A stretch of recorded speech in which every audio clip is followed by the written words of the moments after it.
So year was 1987 and there is a call from Starbucks. Please come and meet us. We want to sell Starbucks. Now also something which is very important to learn for entrepreneur and guys from marketing or any walks of life, what Starbucks does.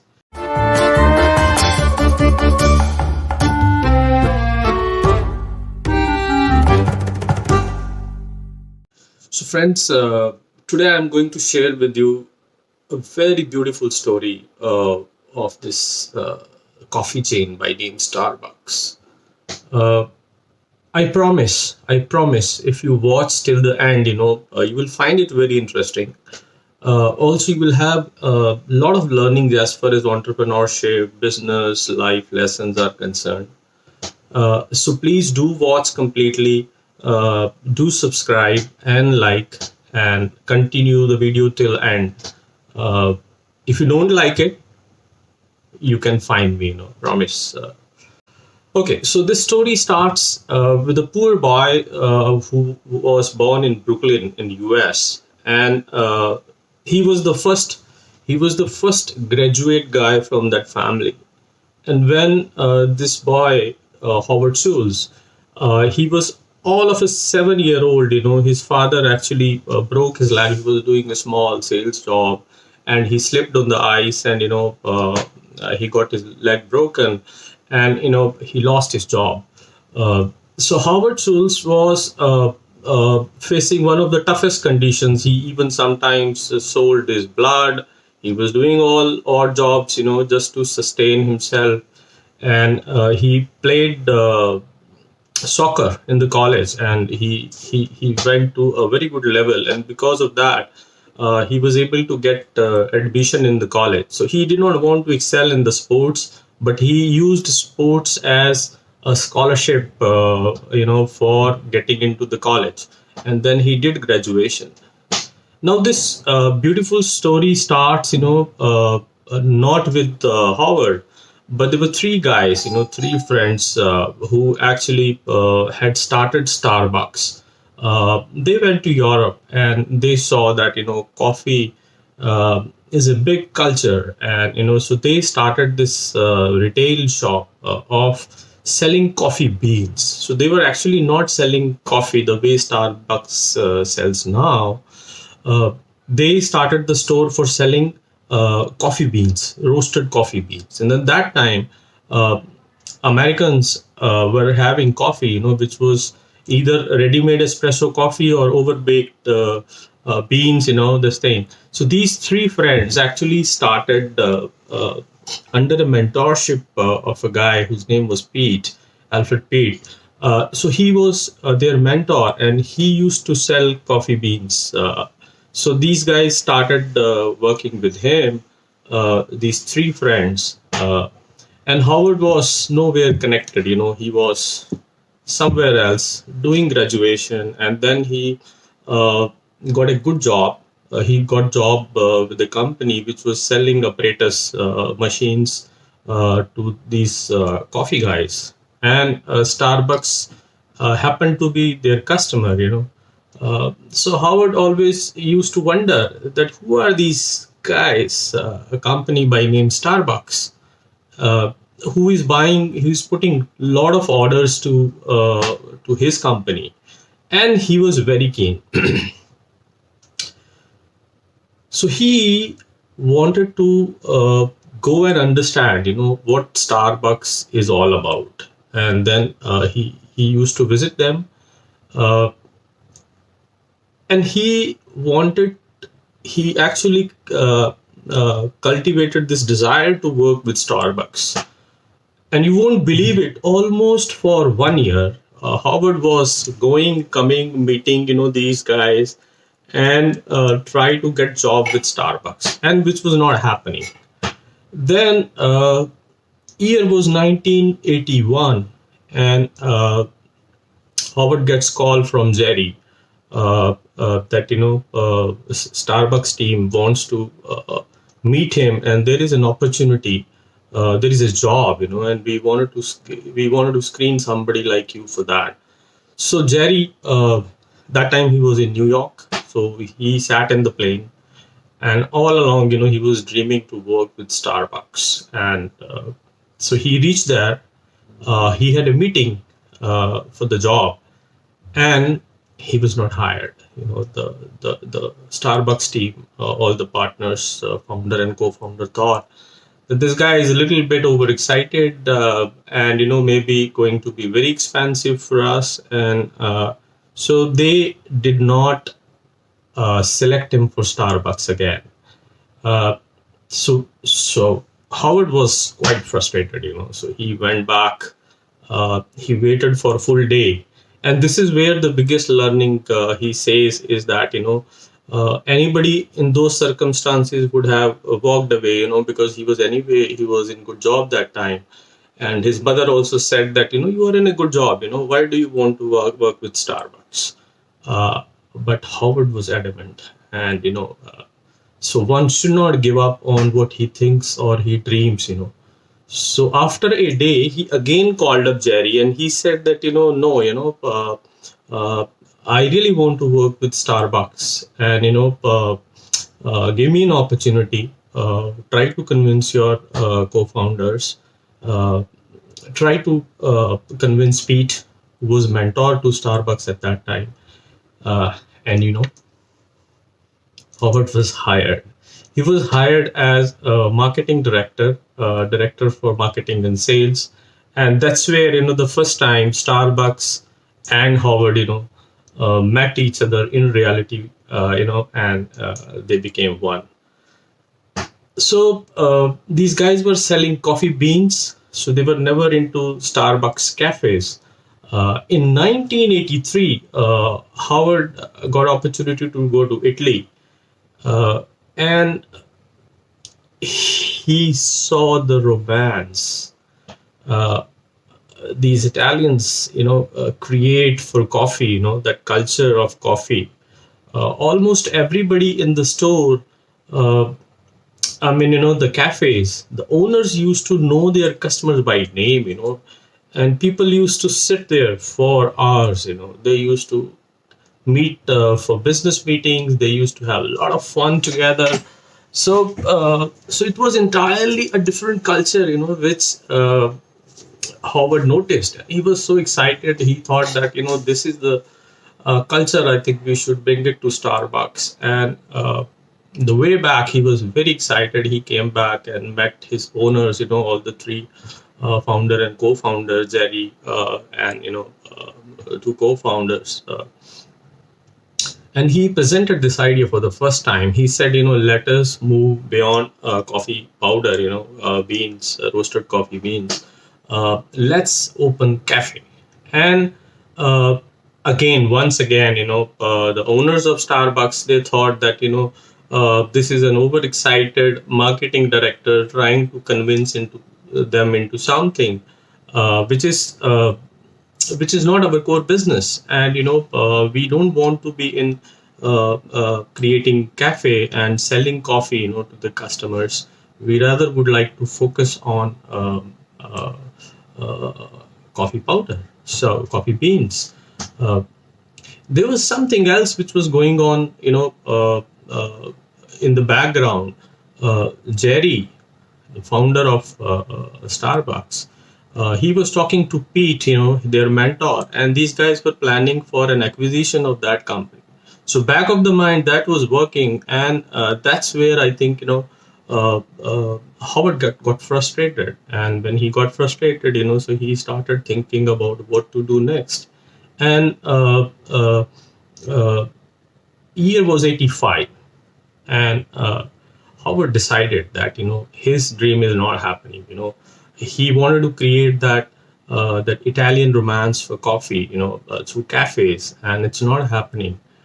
So he thought, I should not now keep going on like this. So he met some friends at the basketball game, where he used to go and chill out, and he presented his idea of, creating a cafe store across US. So he wanted to start the first store. So that's where he met his first investor, and the year was 1985.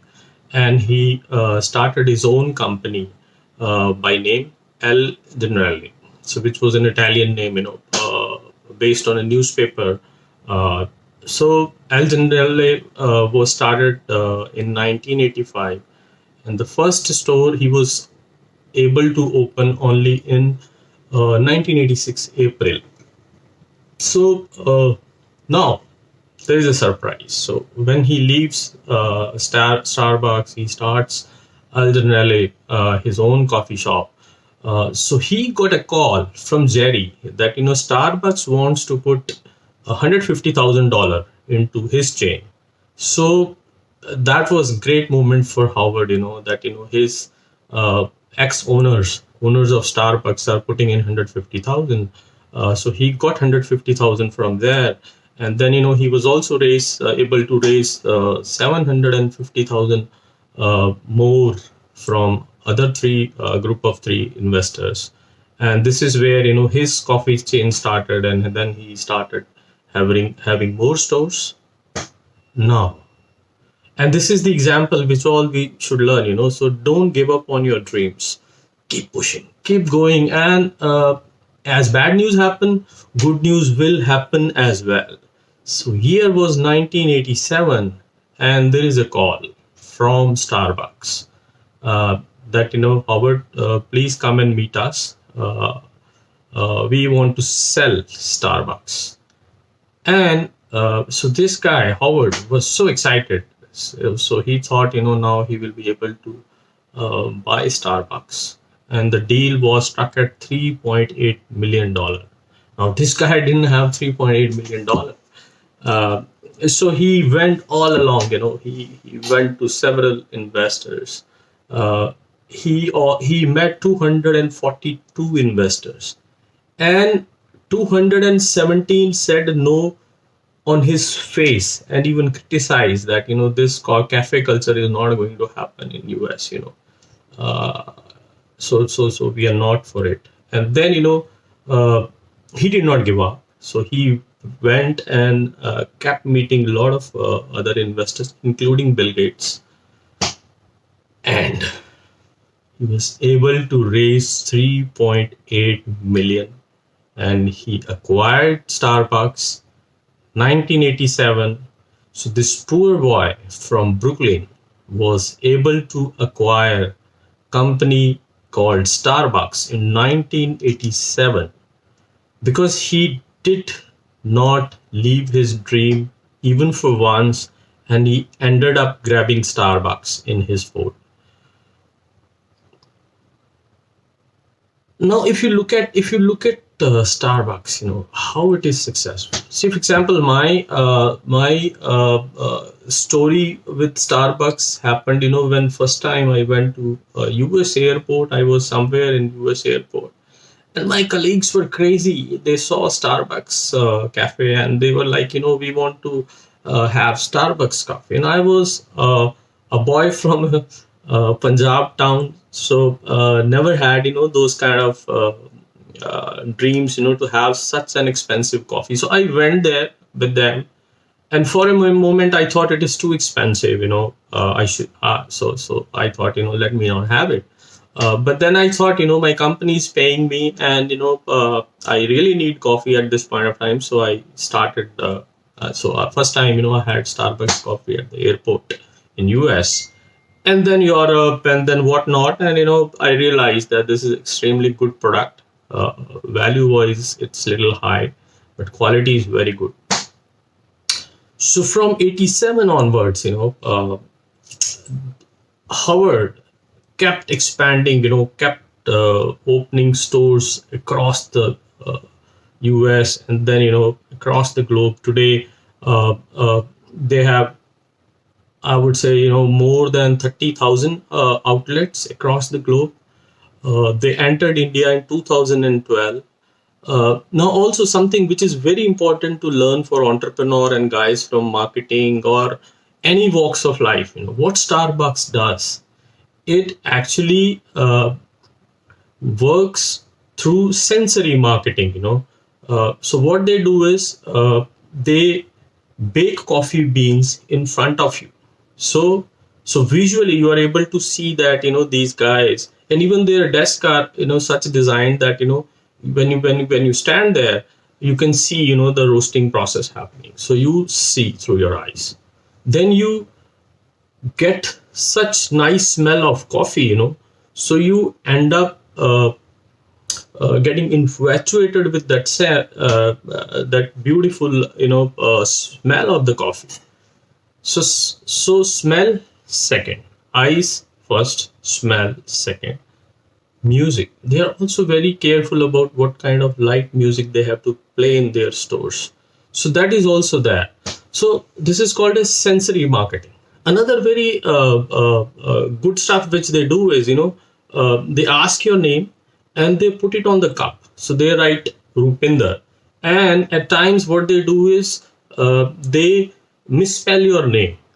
And so a lot of people, what they do is, when your name is misspelled, so they put it on media, Facebook or Twitter or wherever, and Starbucks was doing it intentionally, so there were a lot of hashtags which happen, that, Starbucks has misspelled my name. So there are a lot of hashtags which keep going and which give further boost to Starbucks.